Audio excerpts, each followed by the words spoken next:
नमस्कार दोस्तों, आज की इस वीडियो में हम बात करने वाले हैं नवजात शिशु को होने वाले एक्जिमा के बारे में। तो दोस्तों, एक्जिमा आमतौर पर कई तरह की स्किन प्रॉब्लम्स के लिए इस्तेमाल होने वाला एक शब्द है, जिसमें कि शरीर के किसी भी हिस्से की त्वचा पर खुजली होने लगती है, त्वचा लाल हो जाती है और वहाँ पर जलन होने लगती है। वैसे तो एक्जिमा कई तरह का होता है और ये किसी भी उम्र के लोगों को हो सकता है, लेकिन नवजात शिशु या छोटे बच्चों को होने वाले एक्जिमा को एटोपिक डर्मेटाइटिस भी कहते हैं। और ये एक्जिमा का सबसे आम रूप होता है, जो कि बचपन में शुरू होता है और वयस्क होते होते खुद ब खुद दूर हो जाता है। नवजात शिशु की त्वचा इतनी कोमल और संवेदनशील होती है कि उन्हें रैशेज और कई तरह की स्किन से जुड़ी समस्याएं होने का खतरा बना रहता है। और ऐसे में बेबी एक्जिमा इन्हीं में से सबसे कॉमन स्किन प्रॉब्लम है और इसमें त्वचा पर रैश यानी कि चकत्ता या खाज जैसे धब्बे बन जाते हैं, जिसमें कि खुजली भी होने लगती है। बेबी एक्जिमा आमतौर पर 6 महीने से 5 साल की उम्र के बच्चों को होता है और अमेरिकन एकेडमी ऑफ पीडियाट्रिक्स में साल 2014 में की गई एक रिपोर्ट की माने तो बेबी एक्जिमा अमेरिका के करीब 10% बच्चों को प्रभावित करता है। वहीं भारत की बात करें तो यहाँ भी बेबी एक्जिमा करीब 5 से 15% स्कूली बच्चों को प्रभावित करता है। अमेरिकन एकेडमी ऑफ डर्मेटोलॉजी की माने तो करीब 90% लोगों को 5 साल से कम की उम्र में एक्जिमा का अनुभव होता है, तो वही 1 साल से कम उम्र के बच्चों को एटोपिक डर्मेटाइटिस, जो कि एक्जिमा का एक प्रकार है, उसका सामना करना पड़ता है और इसे बेबी एक्जिमा या इनफेंटाइल एक्जिमा भी कहते हैं। तो आखिर शिशुओं में एक्जिमा होने का कारण क्या है, इसके लक्षण क्या है, इसका इलाज कैसे हो सकता है, इस वीडियो में हम जानेंगे। दोस्तों, सबसे पहले तो हम यही जानेंगे कि बेबी एक्जिमा होने के कारण क्या होते हैं। तो दोस्तों, जब शरीर का इम्यून सिस्टम अत्यधिक या अनावश्यक प्रतिक्रिया देने लगता है तो इसी के नतीजे के तौर पर शरीर में एक्जिमा होने लगता है। और वैसे तो एक्जिमा होने का कोई एक मुख्य कारण अब तक पता नहीं चल पाया, लेकिन डॉक्टरों की माने तो एक्जिमा होने के पीछे जेनेटिक और वातावरण से जुड़े कई कारण जिम्मेदार हो सकते हैं। साथ ही एक्जिमा संक्रामक यानी कि छुआछूत से फैलने वाली बीमारी नहीं है। जिन नवजात शिशुओं के पारिवारिक इतिहास में अस्थमा, एलर्जी, हे फीवर या एक्जिमा जैसी बीमारियां हो, उन शिशुओं या बच्चों में एक्जिमा होने का खतरा काफ़ी अधिक होता है। और साथ ही जिन शिशुओं को बेबी एक्जिमा हो, उन्हें हे फीवर और अस्थमा होने का खतरा भी काफ़ी अधिक होता है। डॉक्टरों और अनुसंधानकर्ताओं की थियोरी की माने तो एक्जिमा होने का कारण और उसके सक्रिय होने के पीछे बैक्टीरिया, एलर्जी पैदा करने वाले तत्व यानी कि एलर्जन और जेनेटिक परिवर्तन भी शामिल है। करीब 20 से 30% लोग जिन्हें एक्जिमा होता है, उनकी स्किन की सबसे बाहरी सतह में आनुवंशिक परिवर्तन यानी कि जेनेटिक वेरिएशन होता है और इसी वजह से स्किन के लिए मॉइस्चर यानी कि नमी को बनाए रखना मुश्किल हो जाता है और साथ ही स्किन के लिए बाहरी तत्वों को भी रोक पाना संभव नहीं हो पाता।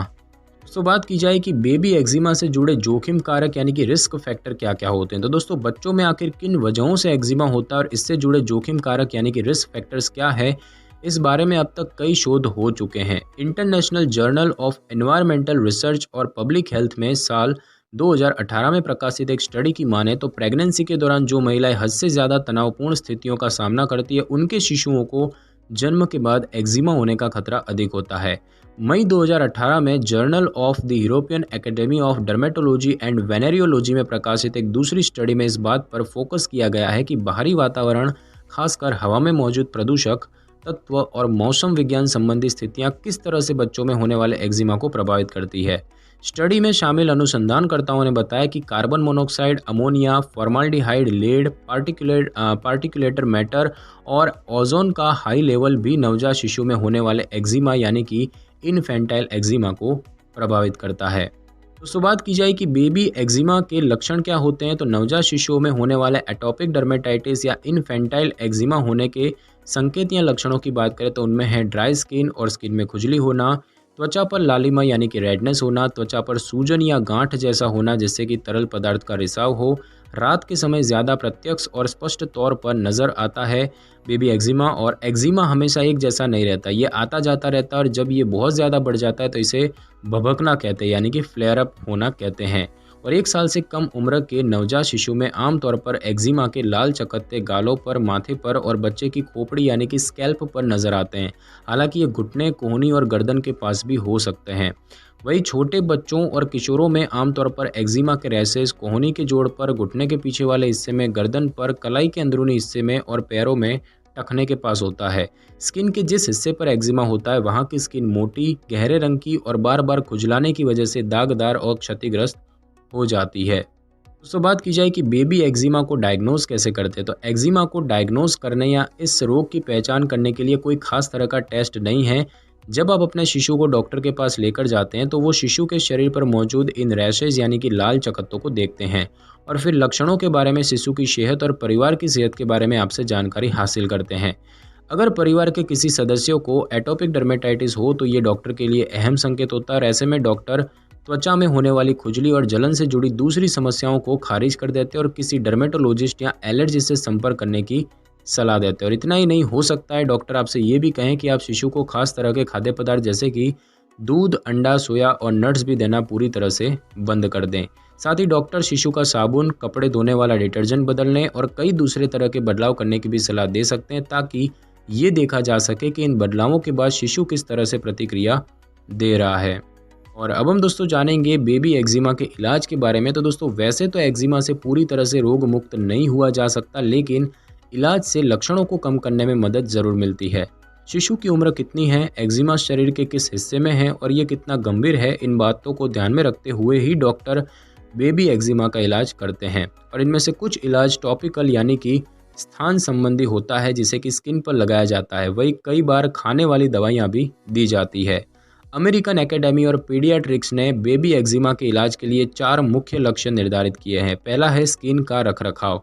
ये सबसे जरूरी है क्योंकि इसकी मदद से ही क्षतिग्रस्त हुई त्वचा की मरम्मत की जा सकती है और स्वस्थ स्किन अवरोध यानी कि स्किन बैरियर को विकसित किया जा सकता है।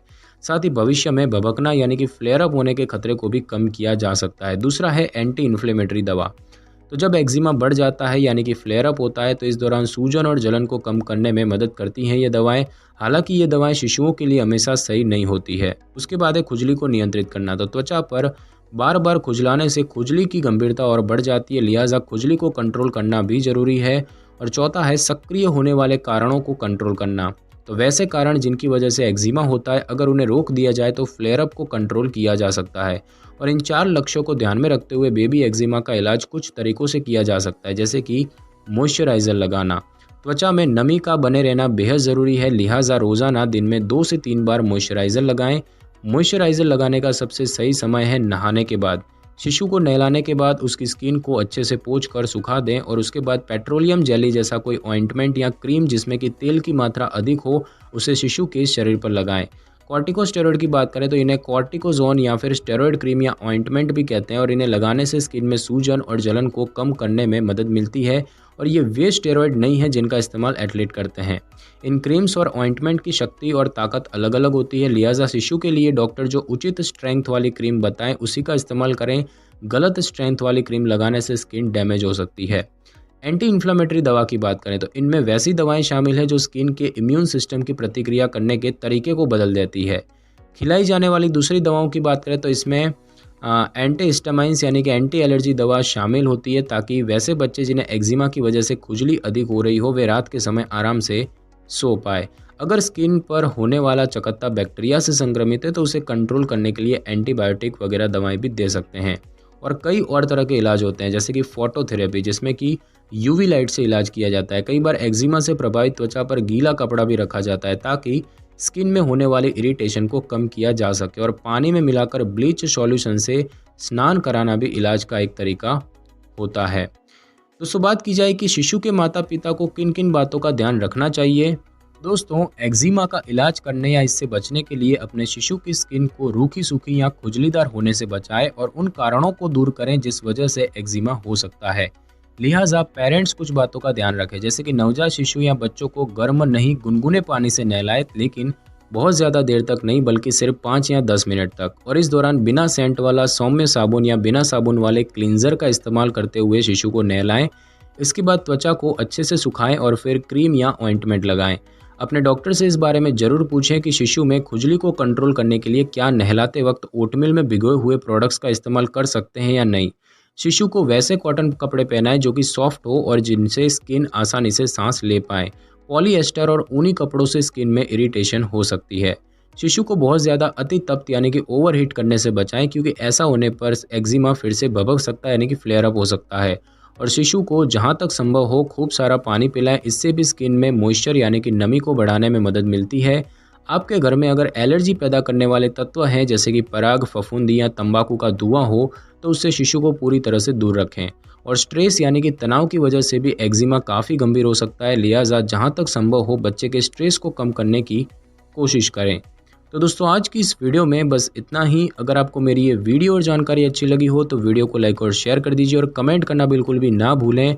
और अगर आप हमारे चैनल पर नए हैं तो चैनल को कर लें सब्सक्राइब और बेल आइकन के बटन को ज़रूर क्लिक कर लें ताकि मेरी नई वीडियो की नोटिफिकेशन सबसे पहले आपको मिल सके। Thanks for your time.